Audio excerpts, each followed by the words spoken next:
Hello, thank you for tuning in to Talk the Ride. I'm Thomas. This is the Tenere Extreme and I'm selling it.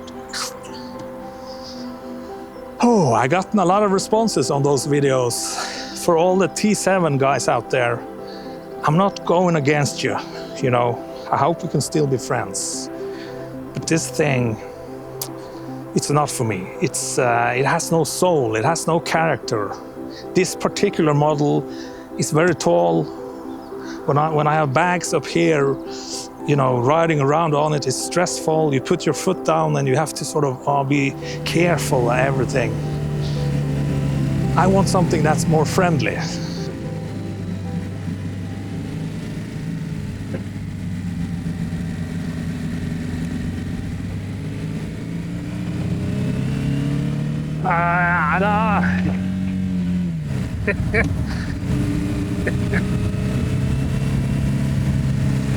Still makes me laugh. It does.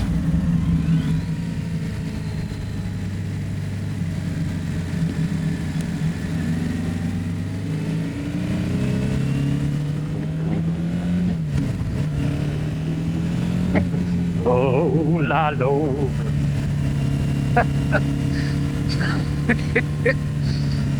Let's keep it together now, okay?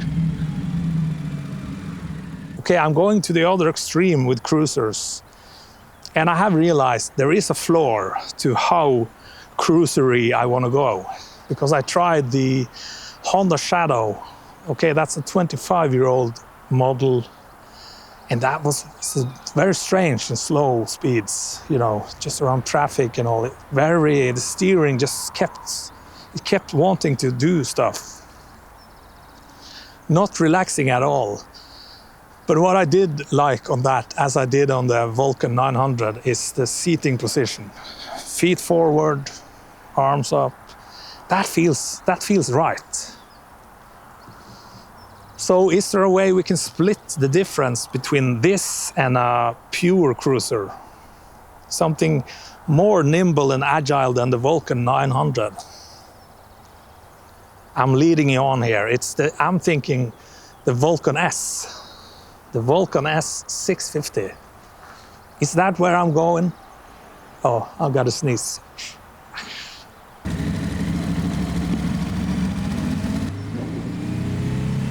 Yeah.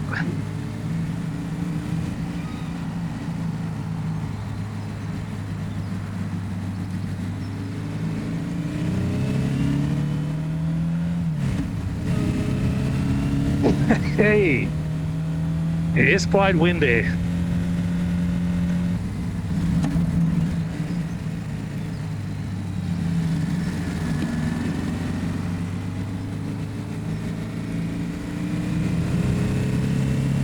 Is it the Vulcan 650S? Because that's the same engine as this, essentially. Not the same, but it's Kawasaki's version of this. So I think it's a bit more laid back, smooth. But it's a sport bike engine, a tame, boring sport bike engine, allegedly. I've never tried it. But if I can get that seating position, that relaxed stance, and a little bit of agility, a little bit of nimble, maybe I can go out on the country lanes, country roads, and have fun, like I do on this. But this really shines when you go very long trips. And I guess the Kawasaki Vulcan S, it obviously doesn't have the ground clearance, but maybe it can do light gravel road, good maintained gravel roads, because that's all I need. I need to be able to get to Myklevannet. I need to be able to get to Jotunheim, and I want to ride the Jotunheim Veien, the road, the gravel road up there. That's about it. Most of the time I'm on the tarmac. I'm puttering around down here in Vestfold. And this isn't giving me any joy, and it's intense. It's tall, you're high up, the weight. Now I'm thinking maybe the Vulcan S can be the thing. I liked the Vulcan 900, but it is a bit heavy, sluggish, you know. Didn't really have Didn't feel like there was much power there. I don't know. Maybe the Vulcan S is the thing. I think it is. I'm going to go for it. I'm going to test it out. Let's see.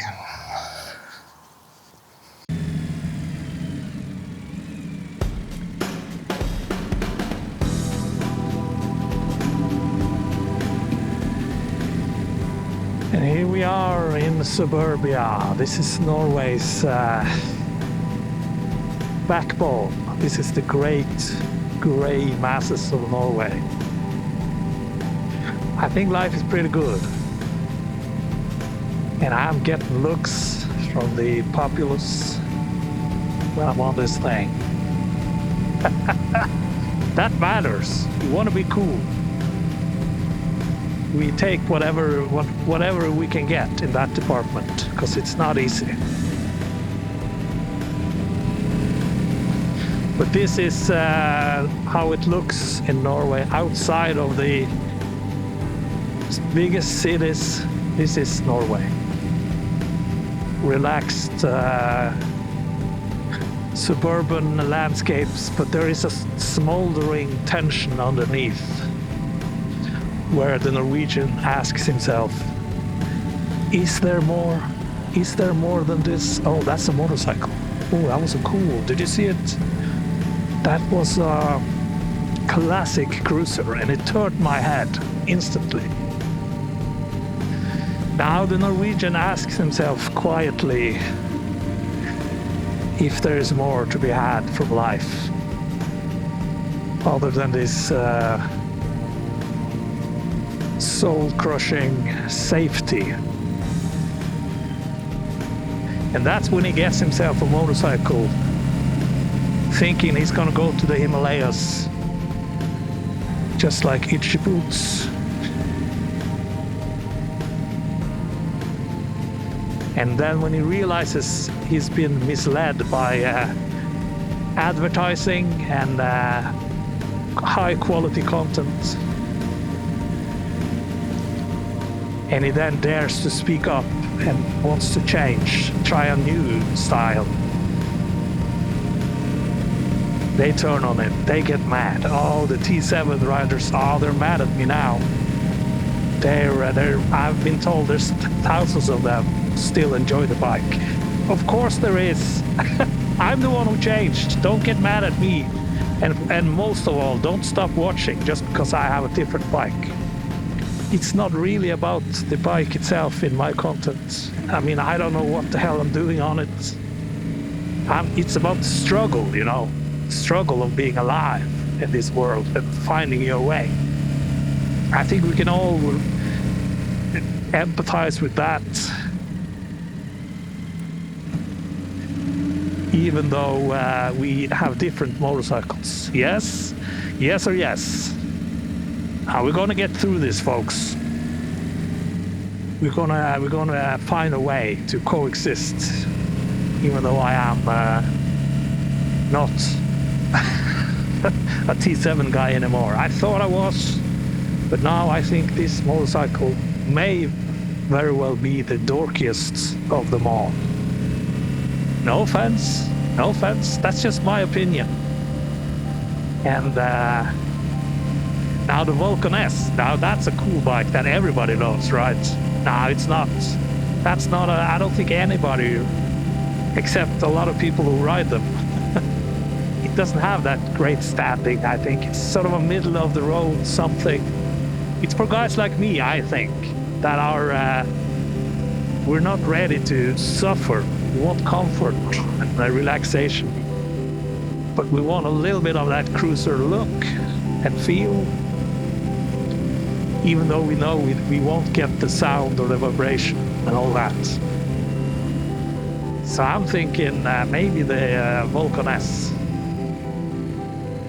But I still love this machine for what it is. I love it for you. If you love it, then it's a wonderful motorcycle for you.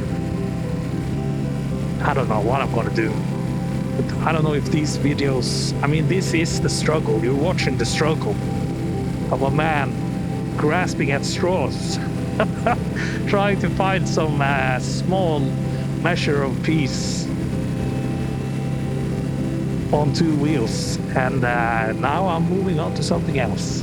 It's not that serious. It's okay. We're all in this nightmarish existence together. Oh, I see there. Oh, green light. Like a boss. There's another adventure guy transporting boxes. Looks like I'm throwing grenades everywhere today. Don't listen. Don't take it too seriously. I'm just some guy online trying to find my way.